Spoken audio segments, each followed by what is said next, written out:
আগস্টের 5 তারিখের আগে এই দেশে মাত্র 100 জনের 15 জন মানুষ চাইতো কোরআনের বিধান বাংলাদেশে কায়েম হোক। মাত্র 100 জনের 15 জন। এই 4 মাস 5 মাসের ব্যবধানে রিপোর্ট বেরিয়েছে বাংলাদেশে এখন 100 জনের 58 জন মানুষ চাচ্ছে দেশে ইসলাম কায়েম হোক। আল্লাহ রাব্বুল আলামিন বলেন, ইয়া আইয়ুহান নাবিয়্যু ইন্না আরসালনাকা শাহিদাও ওয়া মুবাশশিরাও ওয়া নাযীরা ওয়া দাঈয়ান ইলাল্লাহি বিইযনিহি ওয়া সিরাজাম মুনীরা। বলেন আল্লাহু আকবার। সূরা আহজাবের 45-46 নাম্বার আয়াতে আল্লাহ জানিয়েছেন, হে নবী, আমি কিন্তু আপনাকে পাঠিয়েছি এই পৃথিবীর ময়দানে সাক্ষ্যদাতা হিসাবে, আপনাকে আমি সুসংবাদদাতা হিসাবে পাঠিয়েছি, আপনাকে আমি ভীতি প্রদর্শনকারী হিসাবে পাঠিয়েছি। আল্লাহর অনুমতি ক্রমে আপনি আল্লাহর দিকে ডাকবেন এই জন্য পাঠিয়েছি। সর্বোপরি আপনাকে আমি পাঠিয়েছি উজ্জ্বল প্রদীপ হিসাবে। এই 5টি গুণের কথা তাওরাতে ছিল।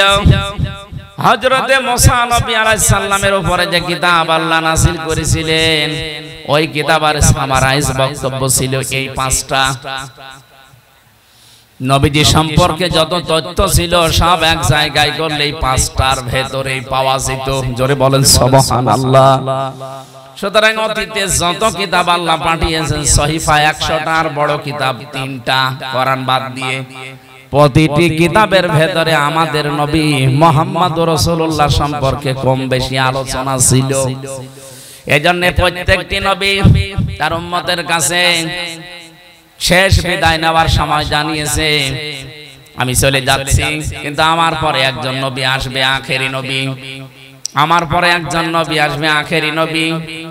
উনি চলে যাওয়ার পরে আবার যে এসেছে সেও একই কথা বলেছে।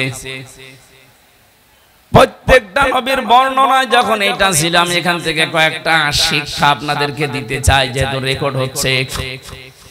প্রতিটি নবী বনি ইসরাইল সম্পর্কে যে তথ্য আমরা পেয়েছি, হযরত আদম নবী থেকে শুরু করে বনি ইসরাইলের হযরত নূহ আলাইহিস সালাম, যিনি শরীয়তের প্রথম নবী, প্রথম শরীয়ত পূর্ণাঙ্গ তার কাছে নাজিল হয়, সেখান থেকে হযরত ঈসা আলাইহিস সালাম পর্যন্ত যত নবী আল্লাহ পাঠিয়েছেন, প্রতিটি নবীর সিস্টেম ছিল একজন বিদায় নিলে আর একজন তার হাল ধরতো। এইজন্য উম্মতের দায়িত্ব ছিল নবীদের উপরে। এই কথা বলেন, উম্মতের দায়িত্ব ছিল কাদের উপরে? একজন চলে গেলে আর একজন আসতো। কুল্লামা হালাকা নাবিয়্যুন খালাফাহু আখার। একজন চলে গেলে ওই জায়গায় স্থলাভিষিক্ত হইতো আরেক নবী, উনি দায়িত্ব বুঝে আবার শুরু করতেন দাওয়াতি কাজ। আমাদের নবী পর্যন্ত আসার পর এই সিস্টেমই ছিল। কিন্তু বিশ্ব নবী মুহাম্মদুর রাসূলুল্লাহ শেষ কথা তিনি বললেন, আনা খাতামান নাবিয়্যিনা লা নাবিয়্যা বাদি। আমি শেষ নবী, আমার পরে আর কোন নবী রাসূল আসবে না। এবার বলেন তো, এই কথাটা শোনার পরে কি মনে হচ্ছে? হাজার হাজার বছর এই পৃথিবীর ময়দানে যারা নবী আর রাসূল হয়ে আসলেন, একজন চলে গেলে আর একজন এসে ওই জায়গাটার সামাল দিতেন। কিন্তু নবীজি যখন বললেন আমি শেষ, আমার পরে কোনো নবী রাসূল নেই, ১৫০০ বছর হয়ে গেল উনি বিদায় নিয়েছে, এখনো কত শত বছর পরে কিয়ামত হবে কেউ জানে না। কথা বলেন না কেন? তাহলে এই বিশাল সময় উম্মতের দায়িত্ব নেবে কে? উম্মতকে সামাল দেবে কে? তারা তো এক একটি এলাকার নিয়ে আসতো নবী হয়ে। আর আমাদের নবীকে আল্লাহ ঘোষণায় দিয়েছেন, আউলিয়া আইয়ুহান নাসু ইন্নী রাসূলুল্লাহি ইলাইকুম জামিআ। হে নবী, আপনাকে আমি শুধু মক্কার জন্য মদিনার জন্য না, তামাম দুনিয়ায় যত মানুষ আসবে সবার জন্য নবী আর রাসূল করে পাঠালাম। সুবহানাল্লাহ বলতে পারেন না? সবার কাছে আপনি আমার পক্ষ থেকে রাসূল। তাহলে তারা এক একটা এলাকার জন্য, গোত্রের জন্য কোন বংশের জন্য হয়তো একজন নবীকে আল্লাহ পাঠিয়েছেন, কোন গ্রামের জন্য, কোন থানার জন্য, কোন ইউনিয়নের জন্য আল্লাহ দিয়েছেন। তা আমাদের নবীর যে এরিয়া, অমানা যুলামু মিম্মান ইফতারা আলাল্লাহি কাযিবান আও কাযযাবা বিল হাক্কি লাম্মা জাআ। কোরআনে কারীম আমরা পেয়েছি আল্লাহ রাব্বুল আলামিন বলেন, وهذا كتاب أنزلناه مبارك مصدق الذي بين يديه ولتنذر أم القرى ومن حولها। এটা 92 নম্বর আয়াত সূরা আনামের। খুব ভালো করে এখান থেকে শিক্ষা নিয়ে যাবেন, আজকে বোঝার চেষ্টা করেন আয়াতগুলো। দেখবেন কোরআনের কোন শব্দ যদি আপনি বুঝতে পারেন, মনে করবেন আমি 500 রাকাত নফল নামাজ পড়ে ফেলেছি। এজন্য এত গুরুত্ব দিতে বলছি। 500 রাকাত নফল নামাজ এখন পড়া আমাদের দ্বারা অনেকেরই সম্ভব না। মাজা লেগে যাবে, পা লেগে যাবে, অসুস্থ হয়ে পড়তে পারেন। আজকের যে আয়াত আমরা পড়েছি, যদি বুঝে বাড়ি যেতে পারেন, নবীজির কথা 500 রাকাত নফল নামাজের সওয়াব নিয়ে যেতে পারবেন বাড়ি। আল্লাহ পাক বলেন, হাযা কিতাবুন, এই একটা কিতাব, আনসালনাহু, আমি নাযিল করেছি হে নবী আপনার উপরে, মুবারাকুন, এটা বরকতময়, মুসাদ্দিকুল, এটা সত্যায়নকারী, আল্লাযী বাইনা ইয়াদাইহি, এর আগে পরে যত কিতাব আল্লাহ পাঠিয়েছেন আর আগে সব কিছুর সত্যতা প্রমাণকারী এই কোরআন।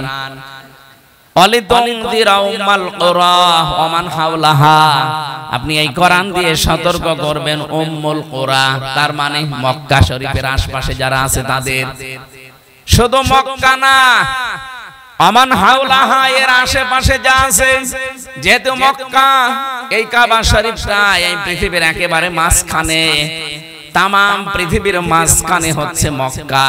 আমান হাওলাহা দিয়ে আল্লাহ জানিয়েছেন এর আশপাশে বলতে তামাম দুনিয়া, সব এর আশপাশ। জানেন কোরআন দিয়ে আপনি সতর্ক করবেন এই পৃথিবীতে যত এরিয়া আছে সব জায়গায়। হয়তো আপনি যেতে পারবেন না, কারণ কিছু শেষ, খুব বেশি হলো না আপনার 100 বছর বাঁচবেন, কিন্তু এরপরে আপনার দায়িত্ব পালন করবে কারা? একটা প্রশ্ন আসে। অন্যান্য নবীরা বিদায় নিলে আরেকজন আসতেন, উনি নিলে আরেকজন আসতেন, কিন্তু আপনি নিলে তো আসবেন না। আপনি নিজেই জানিয়ে দিলেন যে আনা খাতামান নাবিয়্যিনা লা নাবিয়্যা বাদি, আমি শেষ নবী, আমার পরে কোনো নবী নেই। তাহলে উম্মতের এই বিশাল দায়িত্বটা পালন করবে কারা? সামাল দেবে কে? রব্বুল আলামিন নবীজির মুখ দিয়ে বিদায়ের আগে বের করে দিয়েছেন, আল উলামা ওয়ারাসাতুল আম্বিয়া ওয়া ইন্নাল আম্বিয়া দিনার ওয়ালা দিরহামা ইলা আখিরিল হাদিস। বিশ্বনবী বলেন এই পৃথিবীতে যারা আলেম তারা নবীর ওয়ারিস, উত্তরাধিকারী, নায়েবে রাসূল। দুনিয়াতে নবীরা টাকা পয়সা, অর্থ সম্পদ, ধন দৌলত রেখে যান নাই, কিন্তু ইলম, জ্ঞান রেখে গেছেন। সুতরাং জ্ঞান যারা পাবে তারা নবীর উত্তরাধিকারী, তারা স্থলাভিষিক্ত নবীজির। এক নবী বিদায় নিলে বনি ইসরাইলে আর এক নবী হয়তো আসতো, কিন্তু আমাদের এই দৃশ্যটা আপনি তাকান, নবীজি বিদায় নেওয়ার পরে একজন দুইজন না, লক্ষ লক্ষ নায়েবে রাসূল এখন তামাম দুনিয়ায়। কথা বলেন, কত বড় দায়িত্ব আপনি পেয়েছেন, আপনি নিজের ওজন বোঝেন। আপনাদের যার নাম বলছিল ওনার নামেও নাকি সন্তান যে মাওলানা ডক্টর কিমি লেখা ছিল নামের আগে। আরে ভাই, নবীর দায়িত্ব পালন করতে হবে আলেমদের। আজ অনেক আলেম দেখি না ভয় পায়, বলে আমার দরকার নেই ওই সমস্ত ঝামেলায় যাওয়ার। তাহলে আপনার নামের আগে আলেম আপনি লিখতে পারেন না, কারণ আলেম হচ্ছে একটা দায়িত্ব নেওয়ার নাম। এদিকে আছে আলেম, এটা বিশাল একটা দায়িত্ব ভার গ্রহণ করার নাম। শুধু নামের আগে আলেকার ম থাকলে হয় না। এই দুনিয়াতে যারা সত্যিকারের আলেম আপনি তাকান, তারা জ্ঞানের উপরে তাদের বিদ্যার উপরে আমল করতে গিয়ে অনেক আলেমের নাম দেখে আমরা নাম পাল্টিয়ে ফেলেছে জালেমরা। শহীদ আল্লামা দেলাওয়ার হোসাইন সাইদি রহমাতুল্লাহ আলাইহি তার নাম জালেমরা পাল্টিয়ে দিয়েছে দেল্লু শিকদার। আমি কি বানিয়ে বলছি? তার নাম কি দেল্লু শিকদার নাকি? আপনি তার সার্টিফিকেট দেখেন, ম্যাট্রিক পরীক্ষার সার্টিফিকেট আছে দাখিলের, সেখানে সরাসরি লেখা আছে দেলাওয়ার হোসাইন সাইদি। আমি পিরোজপুরে গেছি, বরিশাল পিরোজপুরে, ওনার বাবা, ওনার নাম হচ্ছে মাওলানা ইউসুফ সাইদি। ওটা বংশের পদবী না, ওই গ্রামের নাম হচ্ছে সাইদ খালি, সেটা খালি বাদ দিয়ে সাইদি দিয়েছে। অথচ সেই লোকটা এই দেল্লু শিকদার, এই পাড়ের হাটে না কোথায় বাড়ি তার, সে ওই সময় এরকম ভয়ঙ্কর লোক ছিল।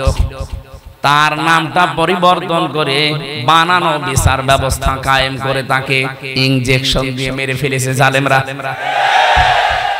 আমি 3টা বছর জেলখানায় ছিলাম, তার পাশে উনি ছিলেন 1 নম্বরের, আমি ছিলাম 4 নম্বরে। 3 বছরের ভেতরে মাত্র একবার তার সাথে আমার দেখা হয়েছিল 10 মিনিটের জন্য। আল্লাহর এই বান্দা অনেকগুলো উপদেশ আমাকে দিয়েছিল।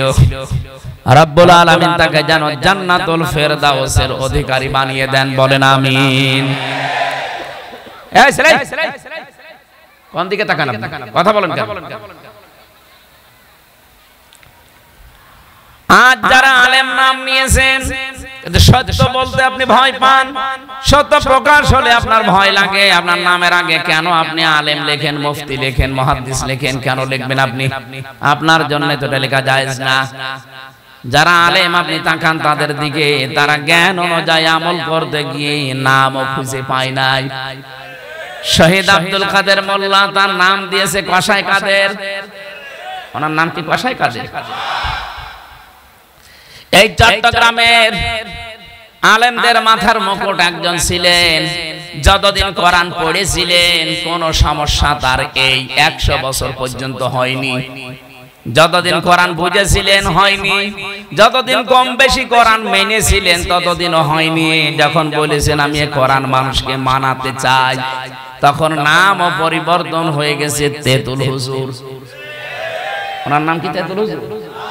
কি সুন্দর নাম, আহমেদ শফি, আল্লামা শাহ আহমেদ শফি রহমাতুল্লাহ আলাইহি।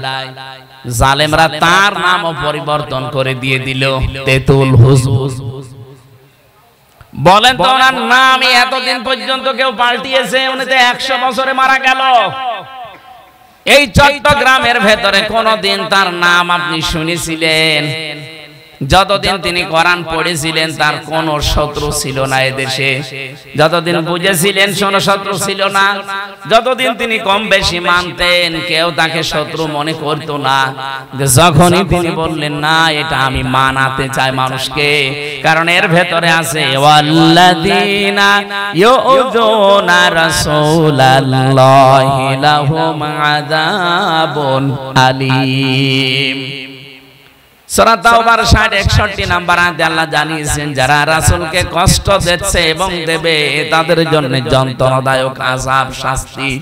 সুতরাং এই দেশে আল্লাহর রাসূলকে কেউ যেন গালি দিতে না পারে। গালি দিলে একজন কষ্ট পায় না? এই জবাব দেন না কেন? আপনি রাসূলুল্লাহকে গালি দেবেন, সে কষ্ট পাবে না। এই জন্যই তো তিনি খেপেছিলেন যে না এটা আমি হতে দেব না। তার যে 13 দফা ছিল আপনি তাকান, তার ভেতরে এটা ছিল যে রাসূলুল্লাহর বিরুদ্ধে কোনো কথা বললে তাকে ফাঁসি দেওয়া লাগবে। এটা ছিল না? দফাগুলো তো সবই ভালো ভালো দফা, কিন্তু এতদিন পর্যন্ত তাকে তো কেউ শত্রুই মনে করেনি। যখন তিনি আলেম নামটাকে বাস্তবে রূপ দেওয়ার জন্য বললেন না এটা আমি আর চলতে দেব না, যখনই গেছেন 13 সালের দিকে তাকান, তাকে শুধু না তার অনুসারী লক্ষ লক্ষ এ দেশ থেকে বিদায় করে দিয়েছে জালেমরা। কি বুঝলেন আপনি বলেন তো? তাহলে আলেম এই শব্দটা অত সহজ না। এটা রাসূলের দেওয়া, এই পৃথিবীতে সকল নবীদের দেওয়া একটা বিশাল আমানত। আমানতটা পাওয়ার জন্য একটা জিনিস পাওয়া লাগে, তার নাম আল্লাহর কিতাব। ইন্না আরাবনাল আমানাতা আলাস সামাওয়াতি ওয়াল আরদ ওয়াল জিবালা ওমা হামালাহাল ইনসান ওয়া আশফাকনা মিনহা ওয়া হামালাহাল ইনসান। রব্বুল আলামিন বলেন, আমি বিশাল একটা আমানত আমার এই কোরআনে কারীম, আমি আসমানকে, জমিনকে, পাহাড়কে দিতে চেয়েছিলাম, কেউ স্বীকৃতি দেয়নি যে না আমরা পারবো না, প্রত্যেকে অপারগতা প্রকাশ করেছে। সর্বশেষ এটা আমি দিয়েছি মানুষকে। কাকে? যার মাধ্যমে দিলাম তিনি একজন মানুষ ছিলেন, তার নাম কি? মুহাম্মাদুর রাসূলুল্লাহ সাল্লাল্লাহু আলাইহি ওয়াসাল্লাম। তার মাধ্যমে যেহেতু দিয়েছি, তার মাধ্যমে সেই পৃথিবীতে যত মানুষ এটা পাবে তারা নবীর উত্তরাধিকারী, তাদেরকে মনে করবে ওয়ারিস, নায়েবে রাসূল, ইস্তালাভিষিক্ত। সুতরাং উম্মতের দায়িত্ব এখন নেওয়ার সময় আলেমদের। আলেম মানেই শুধু নামের আগে মাওলানা, মুফতি লেখা থাকবে, এটা আলেম না। যে যতটুকু জানেন আপনি ওই বিষয়ের আলেম। কি কথা বুঝতে পারছেন? আপনি নামাজের যদি 13টা ফরজ 14টা ওয়াজিব জানেন, নামাজ ভেঙে যায় 19টা কারণে, নামাজের সুন্নাত 12টা, এইগুলো যদি মোটামুটি জেনে আমল করতে পারেন আপনি নামাজের আলেম। আপনি যাকাত দেওয়া লাগে 8টা খাতে, কি কি সম্পদ হলে যাকাত দেওয়া লাগে, কতটুকু পরিমাণ দেওয়া লাগে, কোথায় কোথায় দেওয়া লাগে, এটা যদি আপনি জানেন তাহলে আপনি যাকাতের আলেম। আর পড়াটা সব মিলে যারা জানে তাদেরকে বলা হয় পরিপূর্ণ আলেম। আপনি হয়তো সব জানেন না, নামাজের অন্তত সূরা ফাতিহা বাদ দিয়া 4টা সূরা জানলে আর এই নিয়ম নীতিগুলো একটু পড়লে আপনি আলেম হয়ে গেলেন। কিসের? নামাজের। বলেন বলেন বলেন। আপনারও দায়িত্ব আছে। এমনকি যে লোকটা কিছু জানে না, শুধু জানে সুবহানাল্লাহ, নবীজি বলেন বাল্লিগু আন্নি ওয়ালাউ আয়া, এইটাও মানুষকে পৌঁছিয়ে দাও। তাহলে সে যতটুকু জানবে ওইটা কিন্তু প্রচার করা, পৌঁছিয়ে দেওয়া মানুষের কাছে, এটা কিন্তু তার জন্য নামাজের মতো একটা ফরজ কাজ। এই কাজটা আজ বাংলাদেশে আমরা অনেকে করতাম না, বলতাম এটা ওদের দায়িত্ব। যাদের উপর আপনি ছেড়ে দিয়েছিলেন তাদেরকে জালেমরা আটক করে রেখেছিল। সবাই যদি দায়িত্ব ফরজ মনে মনে করতাম না, এটা আমার জন্য নামাজের মতো ফরজ। আমি যদি জানি সুবহানাল্লাহ, আল্লাহ পবিত্র, এইটাই আমি ছড়াবো। কথা বলেন না কেন? এইটাই আমি ছড়াবো। আপনি যদি জানেন কুল হুয়াল্লাহু আহাদ, হে নবী বলেন আল্লাহ এক, এইটাই আমি ছড়াবো। সবাই যদি নিজ নিজ দায়িত্ব পালন করতাম জায়গা থেকে, বাংলাদেশে কোনো আলেম এই 15 বছরের জেল খাটা লাগতো না। আপনি কারে জেলে নিয়ে যাবেন? সবাই আমরা আলেম, যে যতটুকু জানি ওই বিষয়ের আলেম না আপনি? আমার কথা বোঝা যাচ্ছে? বিশাল দায়িত্ব আল্লাহ নবীজির মাধ্যমে আমাদের প্রত্যেককেই দিয়ে দিয়েছেন। শুধু স্পেসিফিক ভাবে আমির হামজা না, আমার নামের আগে আলেম লেখা আছে বলে আমি দায়িত্ব পালন করে 3 বছর খাটবো, আরো সামনে 10 বছর আমারে দেবেন, আর আপনি আরামে কলা খাবেন না। যে যেখানে যেইটা জানেন ওইটা পালন করার। যত মানুষ এই দুনিয়ায় আপনি পাবেন জ্ঞানী, দেখেন তাদের এই জ্ঞানের উপরে আমল করার কারণে আমরা দেখেছি ঈসা নবীর নাম খ্রিস্টানরা পাল্টিয়ে দিয়েছে যিশু, ইহুদিরা মুসা নবীর নাম পরিবর্তন করে দিয়েছে যোসেফ, হযরত ইব্রাহিম আলাইহিস সালামের নাম খ্রিস্টানরা পাল্টিয়ে দিয়েছে, তার নাম দিয়েছে আব্রাহাম। আমি বাইরের দেশগুলোতে যখন খ্রিস্টান, ইহুদি, বৌদ্ধ এদের সাথে মিশি, ওদের সাথে গাড়িতে চলাফেরা করি, বিশেষ করে ইহুদিদের আমি দেখেছি ট্রেনে যখন যাওয়া হয় ইহুদিদের সাথে বাইরের রাষ্ট্রগুলোতে, তাদের যে স্ত্রী হাত মোজা, পা মোজা, পুরা শরীর ঢাকা, একেবারে খাস পর্দা, আজিমাত, 4-5টা ছেলে মেয়ে, একটা কালে কোলে একটা, এই কোলে একটা, সামনে একটা, ঘাড়ের উপর একটা, 4-5টা ছেলে মেয়ে নিয়ে যাচ্ছে। তুমি দেখলে মনে করবেন যে মনে হয় কোন বড় আলেম হবে, এত বড় বড় দাড়ি, সাদা জামা, মাথায় যে সাদা ই দেওয়া, দেখে চিনতে পারা যায় না, সালাম দেয় আবার ওদের সালাম। কথাবার্তা বলতে বলতে শেষে নবীর নাম তুলি, আমাদের নবীর প্রশংসা কিছুক্ষণ করলে দেখি ওদের নাম ওরা বলে বলে আমাদের নবীর নাম যোসেফ। যোসেফ কে? মুসা নবী। তখন বলে যে আমাদের নবীর নাম আপনারা যারা মুসা বলেছেন আমাদের নবীর নাম হচ্ছে যোসেফ। ওরা নামই পাল্টিয়ে দিয়েছে নবীদের। বলেন তো নবীদের চরিত্র খারাপ ছিল? বলেন কেন তাদের নাম পাল্টিয়েছে? এলাকায় থাকতে দেয়নি। নবীরা এই দায়িত্ব পালন করতে গিয়ে আমরা দেখেছি অনেক নবীকে ছিঁড়ে ফেলেছে। জাকারিয়া নবীকে ছিঁড়ে ফেলে না? হযরত ইব্রাহিমের মতো মানুষকে আগুনে দিয়েছে। হযরত ঈসা নবীকে ওরা শুলে জড়িয়েছে, যদিও ওইটা আসল না। হযরত মুসা নবীকে তার বংশ পরিমাণের সব জ্ঞাতি গোষ্ঠী নিয়ে নদী পার করতে বাধ্য করেছে। একটা নবীর জীবন দেখান, শুধু হাত দুইজন নবীর জীবনী পেয়েছি, তাদের জীবনে কোনো ঝামেলা হয়নি। বাকি একটা নবী কোনো দিন শান্তি পায়নি দুনিয়ায়। 24 ঘন্টা তারা আতঙ্কে থাকতো। তাদের চরিত্র খারাপ এই কারণে। আল্লাহ রাব্বুল আলামিন বলেন কি হয়েছে তোদের? ইয়া হাসরাতান আলাল ইবাদি মা ইয়াতিহিম মির রাসূলিন ইল্লা কানু বিহি ইস্তাহজিউন। সূরা ইয়াসিনের 30 নম্বর আয়াত। আল্লাহ পাক বলেন আমার বান্দা বান্দীদের জন্য আমার আফসোস, আমার আক্ষেপ হয়, যেমন কোন নবী রাসূল পাঠালাম না যার সাথে তারা ঠাট্টা বিদ্রূপ করে নাই। আমি যে যতগুলো নবীদের নাম বললাম এদের নাম পাল্টিয়ে দিয়েছে। নবীর উত্তরাধিকারী যারা সত্যিকারের নবীর মতো জ্ঞানের উপরে আমল করে তাদের নামও দেখলাম পাল্টিয়ে দিয়েছে। কিন্তু যে সমস্ত মানুষদের নামের পরিবর্তন হয় না, গদির পরিবর্তন হয় না, চেহারার পরিবর্তন হয় না, সব তাদের ঠিক থাকে, তারা আলেম হয় কি করে? কোন দায়িত্ব তারা আমানতের পালন করেছে আপনি বলেন? বলেন। তারা তো সারা জীবন দেখলাম জালেমের 5-8টা গোলাম ছিল। বাংলাদেশে যত জায়গায় বেশি তার ভেতরে আপনাদের এইটা একটা কালপিট। পরে শয়তান বলল শয়তানের মান সম্মান যাবে। শয়তানও আমারে মনে হয় রাস্তায় ধরে বলবে কেন আপনি আমার নামে ওর চালিয়ে দিলেন, আমি অত খারাপ না। শয়তানও অত নিচে নামে না। জেলখানার ভেতরে মাওলানা মামুনুল হক হাফিজাহুল্লাহ আমার সাথে 3 বছর ছিলেন। সকালে আর দুপুরের খাবার আমরা এক জায়গায় খেতাম। আমাদের যেহেতু 24 ঘন্টা তালার বদ্ধ করে রাখতো, 24 ঘন্টা। আমারে মাঝে মাঝে বলতো হামজা ভাই যদি বাইরে যেতে পারি জীবনে কোনোদিন কাফেরের জানাজায় যাব না, পড়াবো না। আপনি কাফের পান কোথায়? বারবার একই কথা বলেন। আমারে বলো তুমি কাফের খুঁজে পাও না? কোরআনের আলোচনায় যারা বাধা দেয় ডাইরেক্ট ইনডাইরেক্ট এরা কাফের।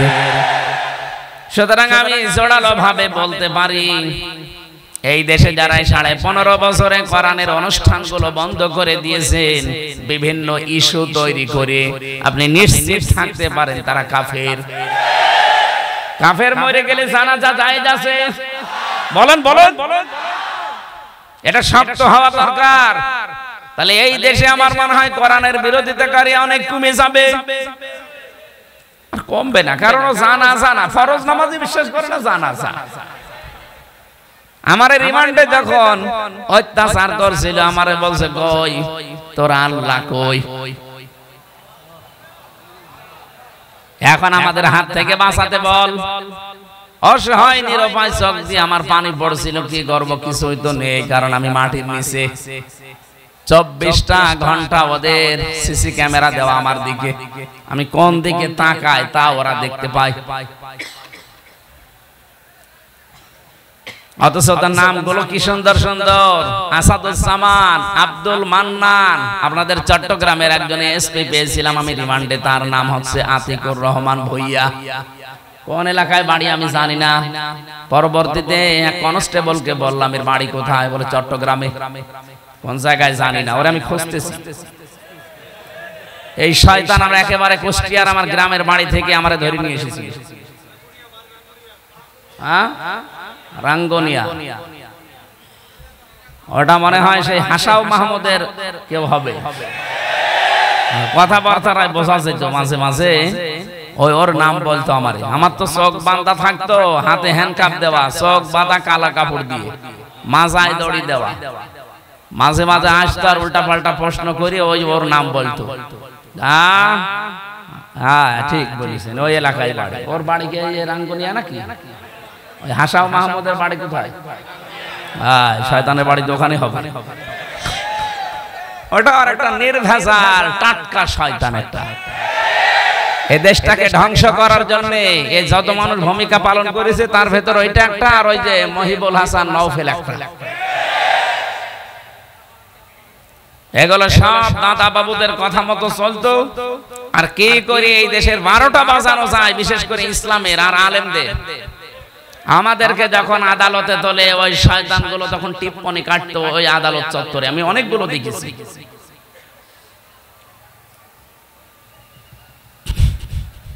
এখন ওদেরকে তুলতেছে এই যে কালা মানিক, সেইটা কলার পাতা শুয়েছিল।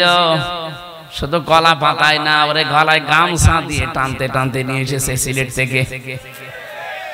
এমনকি এক কারারক্ষীর কাছে কয়েকদিন আমার গাজীপুরে মাহফিল ছিল, যেখানে ছিলাম কাশিমপুর হাই সিকিউরিটি জেলে।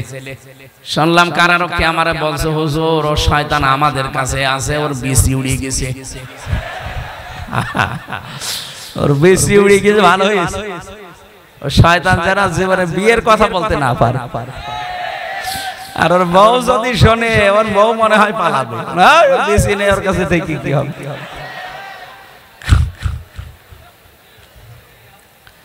ইন্নামা নুমলি লাহুম লিয়াজদাদু ইসমা ওয়া লাহুম আযাবুম মুহিন। আল্লাহ রাব্বুল আলামিন বলেন, এই পৃথিবীতে যেই মানুষগুলো, এই পৃথিবীর ময়দানে যেই মানুষগুলো পাপের বোঝা পরিপূর্ণ হয়ে যায়, ওদেরকে আমি অপমানজনক শাস্তি দেই। আপনি দেখেন যারা আলেমদের সাথে বিয়াদবি করেছে, ওদের অপমান এমন পর্যায়ে আল্লাহ পৌঁছিয়েছে যে কুকুর অত নিচে নামে না। আমাদের পাশে 3 নাম্বার জেলে ছিল ঐশী, ওই যে যার বাবা মাকে জবাই করেছিল, নাম শোনেননি ঐশী? এই মেয়েটা এখনো জেল খাটতেছে। ওর বাবা এই যে আল্লামা জনায়েদ বাবুনগরী রহমতুল্লাহ আলাইহি, আপনাদের এই জেলার সন্তান না, চট্টগ্রামে বাড়ি। ওই আলেমকে দাড়ি চেপে ধরে টান দিয়ে কয়েকটা দাড়ি পর্যন্ত তুলে ফেলেছিল। আমার কারারক্ষীরা পরবর্তীতে এই ঘটনা শোনায়। ওই যে কনস্টেবল যারা ছিল দায়িত্বে, তারা আমারও রিমান্ডে তারাই ছিল। বলতো বাবুনগরে কি আমাদের এই স্যার ও একেবারে দাড়ি ধরে টান দিয়ে কয়েকটা দাড়ি পর্যন্ত তুলে ফেলেছিল। ওই হুজুরটা অসহায়, এমনিতেই মোটা মানুষ, অসুস্থ শরীরে বরদোয়া দিয়েছিল, যা করলে আল্লাহ তোমার উপরে শোধ তুলবে। আল্লাহ ঠিক তুলেছে, মেয়ের হাতে জবাই করিয়েছে। এই কথা বলেন না কেন? এই জন্য আলেম যারা এই দেশে আমরা আছি, শুধু নাম না, অনেকে আমরা এই হাদিসটা শুনি ফজিলতের জন্য, আল উলামা ওয়ারাসাতুল আম্বিয়া, আলেম ওলামারা নবীর ওয়ারিস। আরে ভাই ঠিক আছে, কিন্তু নবী যে একটা দায়িত্ব দিয়ে গেল, এটা বিশাল।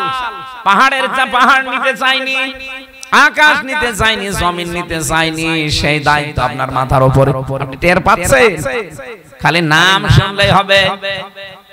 আলেমের এই দায়িত্ব পালন করতে গিয়ে কোরআনের পাখি 13 বছর জেল খেটেছে, মাথা নত করেনি।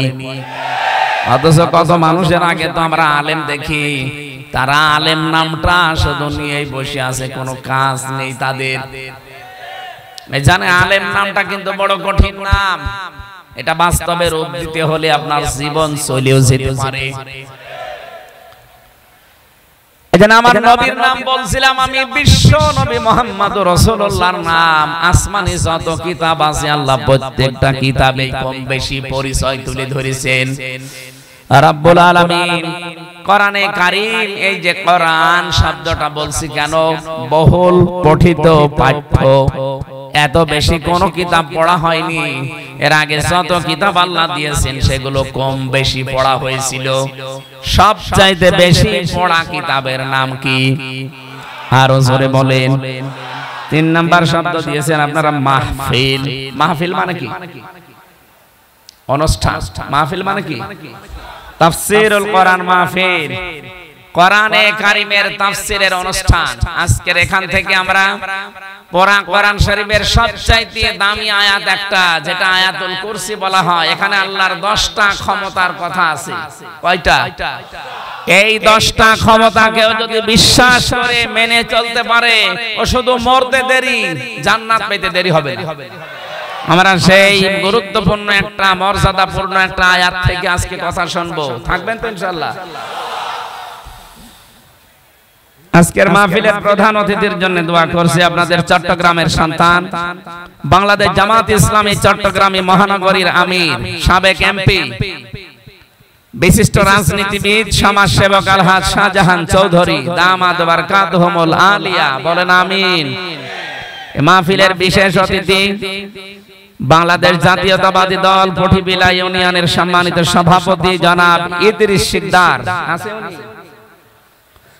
এখানে সভাপতির দায়িত্বে আছেন উপদেষ্টা পটিবিলা ইসলামী রেনেসাঁ সংঘ ও আমির বাংলাদেশ জামাত ইসলামী বটতলী শহর জনাব অধ্যাপক জালাল আহমেদ দামাদ বারকাতুহুমুল আলিয়া। যারা আলোচনা এখানে রেখেছেন নন্দিত মুফাসসিরে কোরআন, বিশিষ্ট ইসলামী চিন্তাবিদ জনাব মাওলানা কামরুল ইসলাম সাইদ আনসারী, মাদারীপুর টেকেরহাট। আলোচনা রেখেছেন মাওলানা হুসাইন আহমেদ মাহফুজ চুয়াডাঙ্গা, হাফেজ ইকবাল হুসাইন লোহাগাড়া। এ মাহফিলে যার মাধ্যমে এসেছি, আমি এর আগেও আসার চেষ্টা চালিয়েছিলাম, কিন্তু ব্যাটে বলে মেলে নাই এবং আপনাদের ওই শয়তানের কারণে হয় না। এখন আসেন তো, এসে মাইক কেড়ে নিন। আসেন, আপনি কোন মায়ের দুধ খেয়েছেন আমি দেখতে চাই। আসেন, আজকে মাইক ছেড়ে দিলাম, কেড়ে নিন।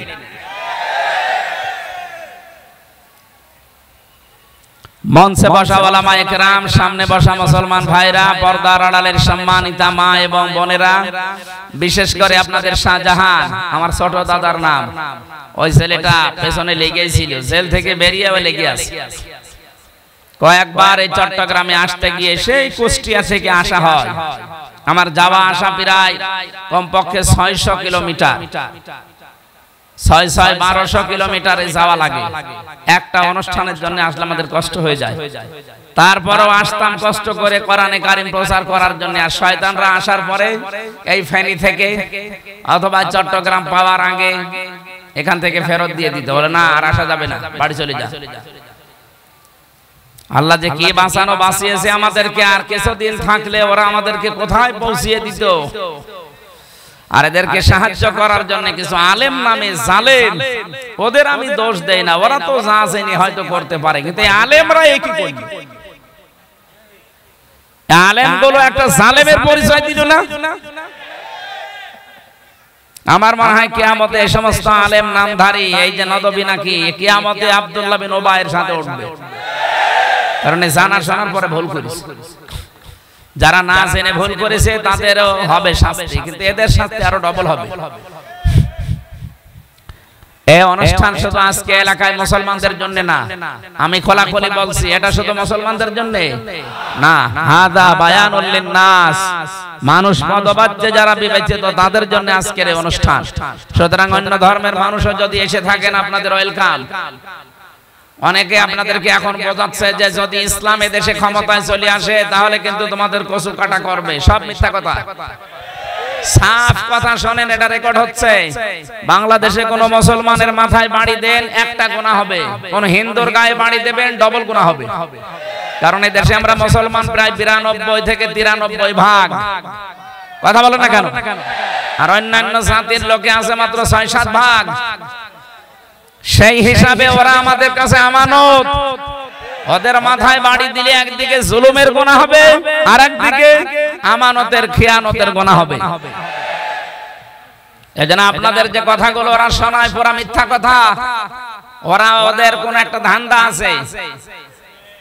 আমিরে জামাত ডক্টর শফিকুর রহমান হাফিজাহুল্লাহ, উনি গিয়েছিলেন গাইবান্ধা, উনি গিয়েছিলেন খুলনা, উনি গিয়েছিলেন পঞ্চগড়, ঠাকুরগাঁও, এই জায়গাগুলোতে হিন্দু পুরোহিত যারা, ঠাকুর যারা, নেতা যারা, তারা এসে ওনার আগে বক্তব্য দিচ্ছে যে আমরা আগস্টের 5 তারিখের পর থেকে সবচাইতে বড় নিরাপদে আছি বাংলাদেশে। ওরা বিশ্বাস করে এই হিন্দু পুরোহিত ঠাকুররা যে ইসলাম যদি দেশে আসে আমাদের বিশ্বাস আমরা সবচাইতে বড় নিরাপদে থাকব। তারা হিন্দুরা হয়ে বিশ্বাস করতে পারছে, আর আপনি মুসলমান, আপনার বিশ্বাস হয় না? ফামান তাবিয়া হুদায়া ফালা খাউফুন আলাইহিম ওয়ালা হুম ইয়াহজানুন। আল্লাহ বলেন আমি হেদায়েত পাঠিয়েছি, এটা অনুসরণ করো, মেনে নাও, আমি গ্যারান্টি দিলাম কোনো চিন্তা থাকবে না, কোনো দুঃখ থাকবে না, ভয় থাকবে না।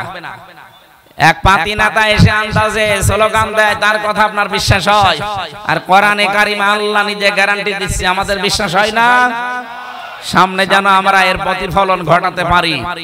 আমরা দেখতে পাচ্ছি এ দেশে কোরআনে কারিমের বিজয়ের যে সম্ভাবনা, কারণ আগস্টের 5 তারিখের আগে এই দেশে মাত্র 100 জনের 15 জন মানুষ চাইতো কোরআনের বিধান বাংলাদেশে কায়েম হোক। মাত্র 100 জনের 15 জন। এই 4 মাস 5 মাসের ব্যবধানে রিপোর্ট বেরিয়েছে বাংলাদেশে এখন 100 জনের 58 জন মানুষ চাচ্ছে এই দেশে ইসলাম কায়েম হোক।